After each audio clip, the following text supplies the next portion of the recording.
This is the Turf Zone Podcast, your central information and news hub, bringing together professionals from turf associations across multiple states to share things to help you in your business. Brought to you in partnership with our friends at the Maryland Turfgrass Council.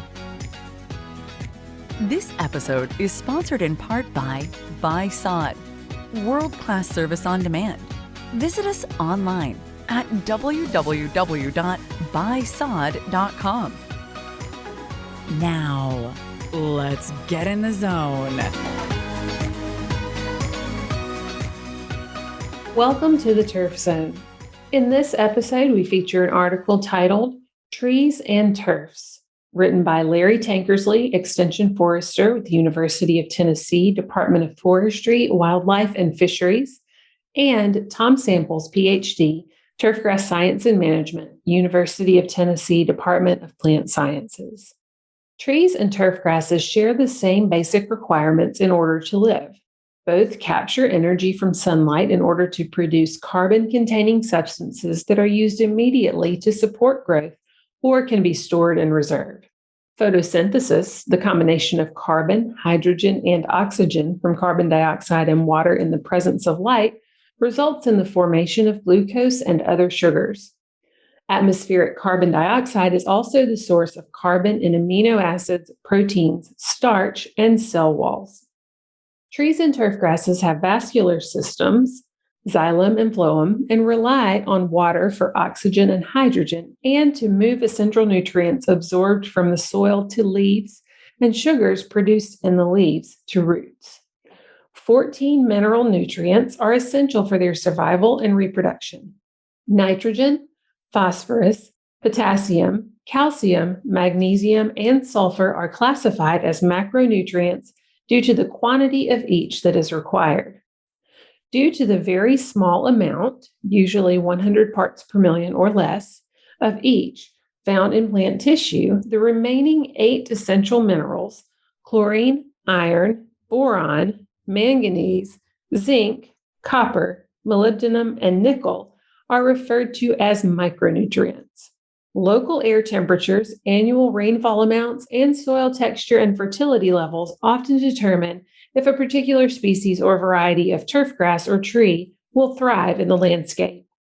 Although trees and turf grasses growing in close proximity to each other must share resources, this does not necessarily mean that they cannot coexist. Successful management strategies assure that the fundamental requirements of both trees and turf grasses are being met every year, even though growing conditions for each may be less than ideal.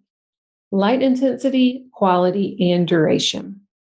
The rate at which photosynthesis takes place within a tree or turf grass usually increases with increasing light intensity. Light intensity is described as the amount of energy, or packets of light referred to as photons, hitting the surface of a leaf over some time period. Light stimulates stomates to open. As a result, high light intensities are usually associated with high water transpiration rates. Only an estimated 1 to 2% of the solar radiation a turfgrass is receiving is absorbed and converted to chemical energy. Most of this absorbed energy is re-radiated at much longer wavelengths, resulting in the release of heat. Turfgrass leaves with a horizontal orientation are more efficient absorbers of solar radiation compared to those growing more upright. The surfaces of turfgrass leaves may also reflect solar radiation. Dull and dry leaves are usually less reflective than glossy or wet leaves. Turfgrass leaves may also transmit solar radiation that may be absorbed by other leaves. In his book, Turfgrass Science and Culture, published in 1973, Michigan State University researcher and author Dr. James Beard reported that an estimated 20 to 25% of maintained turfs were receiving some level of shade from trees, shrubs, or buildings. The canopy height of Bermuda grass plants growing under low light intensities, less than 70% full sunlight, often increases by more than 100% compared to that of plants receiving full sunlight. Leaf elongation is often about 35% higher when cool season turfgrasses are growing on sites with limited light intensity compared to the same species in full sun. This is believed to be the result of shaded turfgrasses producing more of the plant growth hormone gibberellic acid. The root-shoot ratio of turfgrasses tends to decrease as the level of shade increases and less energy reaches the roots. The cuticle, the protective waxy surface layer of a leaf, often thins as the level of shade increases. This may cause shaded turfgrasses to be more susceptible to injury from drought, freezing temperatures, diseases, and insects. Since air movement among plants is often restricted, turfgrasses managed in shade often take longer to dry after rain or irrigation. In addition to the intensity of light, the overall health and performance of turfs under trees also depends on the quality of light they receive. Photosynthesis cannot occur without an appropriate amount of light of specific wavelengths. The quality of light reaching turfgrasses shaded by trees is often restrictive. That is, a portion of this photosynthetically active radiation, or PAR, visible light wavelengths from 380 to 700 nanometers, has been intercepted and filtered by the tree canopy before reaching the leaves of turfgrasses. As sunlight reaches a tree's canopy, it is 1. Absorbed by the leaves and used for photosynthesis, 2. Reflected back into the atmosphere, or 3. Transmitted to plants, turfgrass, below. Transmitted light is less intense, and certain wavelengths, especially visible light important for photosynthesis, are filtered by tree leaves. When the tree canopy provides solid shading, turfgrasses receive only indirect light, totally depleted of many of the wavelengths that result in healthy growth. Absorption, reflection, and transmittance of light as it passes through a cottonwood tree leaf are presented in Figure 1, which can be seen in our show notes. Notice that the dotted line or light transmitted below the tree crown is very low. An alteration of the light spectrum directly affects turfgrass growth. Silicon photovoltaic sensors are used to estimate PAR, while other sensors predict the photosynthetic photon flux density, or PPFD, of the PAR. The PPFD is the amount of photosynthetically active photons that are hitting the leaf surface per unit area per unit time. The PPFD is reported as micromoles of photons per square meter per second. These sensors are commonly used by growers to monitor and manage supplemental lighting in greenhouse plant production systems. The intensity, photosynthetic activity, and duration of light that a turf shaded by trees receives is influenced by its location in the landscape and the size, form, and species of trees. The level of shade in areas of a landscape receiving only 4 to 6 hours of direct daily sun is considered medium. Dense or heavy shade is cast by trees with very dense canopies. Due to their open form, pines tend to allow more light to reach the turf surface than shade-tolerant deciduous trees with thick canopies, such as oaks, sycamores, and maples. The time of day that the turf receives direct sunlight also deserves consideration. The ideal time for a turfgrass to be in direct sunlight depends on the optimum temperatures for photosynthesis for the species being managed. More specifically, turf health and performance are dependent on the length of time that plants receive light within the PAR region at an air temperature at or near the optimum for photosynthesis. For example, during hot, dry periods in the summer, cool season turfgrass is maintained with no irrigation and in areas of the landscape receiving moving shade most often perform better when shaded in the afternoon rather than in the morning. The turfgrasses. Shade tolerance varies among cool and warm season turfgrass species and varieties within species. The relative shade tolerance of chewings, strong creeping red, hard and sheep fescues is high.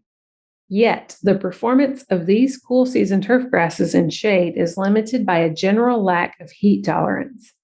Perennial ryegrass and Kentucky bluegrass rank low to medium in shade tolerance, while tall fescue, the predominant cool season turfgrass species in Tennessee, generally ranks medium in shade tolerance. Ranking of shade tolerance, least to greatest, among warm season turf grasses is Bermuda grass, centipede grass, and zoysia grass, St. Augustine grass. The adaptation of St. Augustine grass in Tennessee is limited by a lack of cold tolerance. Although as a species, Bermuda grass ranks low in shade tolerance, the variety Turfgrasses has demonstrated improved shade tolerance compared to several other sterile hybrid varieties. Similarly, several newer vegetative clonal type zoysia grasses, including Diamond, El Toro, Geo, Palisades, Royal, Xeon, and Zorro, have improved shade tolerance compared to Meyer. Meyer, a variety of Zoysia japonica with good cold tolerance, was released in 1951 and is still being maintained in landscapes throughout the state. The shaded turfgrass microenvironment. Shading impacts the turfgrass microenvironment in several ways. Daily and seasonal fluctuations in the air temperature of the microenvironment are often reduced. In the top several inches of soil, trees and turfgrasses compete for water. The first plant species established is generally the most successful absorbing water from the soil since it is the first to occupy limited growing space. A large tree with a well-established root system can often absorb water much better than a recently installed sod. Likewise, established turf will compete very effectively with a recently transplanted tree for available water. Tree roots are opportunistic and spread well beyond the width of the crown, wherever conditions favor growth and adequate oxygen is present in soils. This is generally in the top 1 foot of soils. Some tree roots will penetrate the soil to greater depths depending on the soil texture and bulk density. The majority of tree roots are located in the top few inches of soil.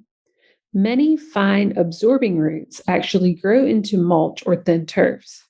As with turf grasses, tree roots are often denser on the north or shaded side of the tree, where shade discourages rapid soil drying.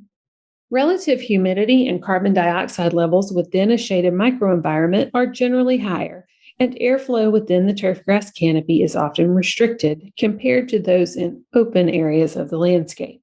When the relative humidity remains high for extended periods of time and airflow among plants is severely restricted, turfs are generally more susceptible to disease.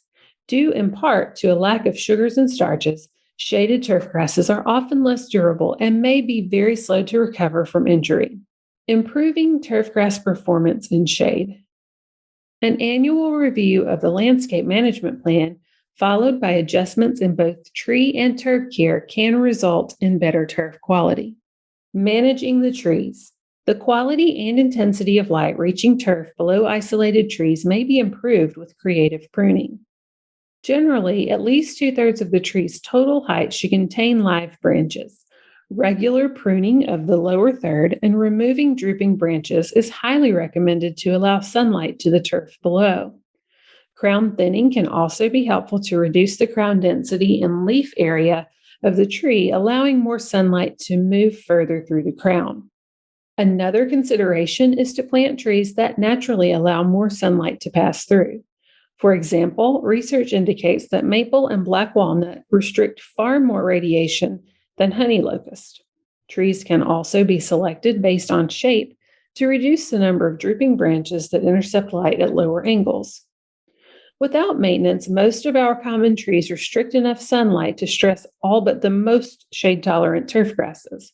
Instances where tree cover is multi-layered, as in a forest, may preclude the use of any turf grasses. Managing the turf grasses. Management considerations for turfs in the shade include 1. Select, establish, and maintain shade-tolerant turf grasses. Use only those turfgrass species and varieties adapted to the level of shade encountered. 2. Cutting height. Raise the cutting height within the optimum range when mowing. For fine fescues, this height is from 2 to 2.5 inches or more. The increased leaf surface will provide greater potential for light absorption by turf grasses and increased carbohydrate production. 3. Soil test. Timely fertilization and liming based on soil test results will help ensure appropriate soil fertility and pH levels. without creating overly succulent leaf tissue or causing an excessive rate of growth. Nitrogen should be applied judiciously, for example, at a rate no more than 2/3 the amount used to fertilize turf in full sun. 4. Irrigation. Regular deep watering is very important for successful tree and turf management. Transpiration and evaporation from leaf surfaces of actively growing established trees and turf grasses may reach 1.5 inches or more of water a week. If irrigation is an option, shaded turf should be watered infrequently and deeply. Recently transplanted trees or turf grass will need supplemental water at least until an adequate root system develops. For large transplanted trees, this may be necessary for several growing seasons. 5.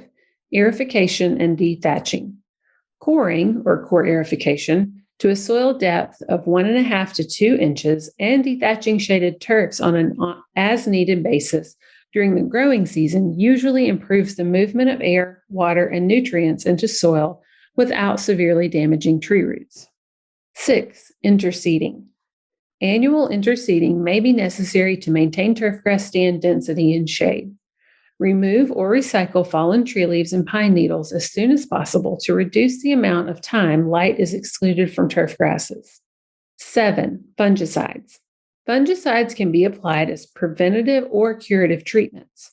Powdery mildew and pink snow mold are often more common in shaded turfs. 8. Plant growth regulators, PGRs. Research has shown that some turfgrass species, especially those with marginal shade tolerance, may maintain better overall quality and shade when routinely treated with PGRs. 9. Limiting traffic. Minimize foot, turf maintenance equipment, and vehicle traffic to reduce turfgrass wear injury and soil compaction. Trees and turfs can be managed successfully on the same site as long as managers understand the needs of both types of plants and their interactions when growing together. For all figures and photos associated with this article, check out our show notes. And don't miss an episode. Subscribe at Apple Podcasts, Spotify, or wherever you get your shows. You can also visit us at theturfzone.com. You've been listening to The Turf Zone. Thank you to our sponsors, including Buy Sod, world-class service on demand. Visit us online at www.buysod.com.